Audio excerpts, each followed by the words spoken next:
Hello beautiful ladies, ఈ faces day Canada creams పైన 70% offer నడుస్తుంది.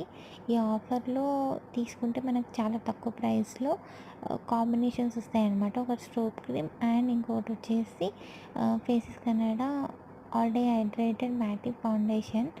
ఈ 3-in-1 ఫౌండేషన్ అనమాట. ఇందులో మనకి sunscreen, moisturiser and foundation ఒకే చోటు ఉంటాయి. సపరేట్గా అప్లై చేసుకోవాల్సిన అవసరం లేదు. ఇదేంటంటే స్టోప్ cream plus foundation, rose gold kit, అంటే కిట్ 1 to 8 ఉంటాయి. ఇవి మన స్కిన్ టైప్ బట్టి మనం సెలెక్ట్ చేసుకోవాలి. ఇది అప్లై చేయడం కూడా చాలా ఈజీగా అయిపోతుంది అనమాట. ఎందుకంటే 3-in-1 ప్రోడక్ట్ కాబట్టి ఫస్ట్ స్టోప్ క్రీమ్ అప్లై చేసుకోవాలి. తర్వాత ఫౌండేషన్లో కొంచెం స్టోప్ క్రీమ్ మిక్స్ చేసి అప్లై చేసుకుంటే మనకి స్కిన్ అనేది చాలా రేడియంట్ లుక్ ఉంటుంది అనమాట. చాలా షైనీ లుక్ వస్తుంది, సెలబ్రిటీ లుక్ ఉంటుంది అనమాట. ఇది పర్పుల్, నైకా అండ్ ఫేసెస్ కెనడాలో అవైలబుల్ ఉంది.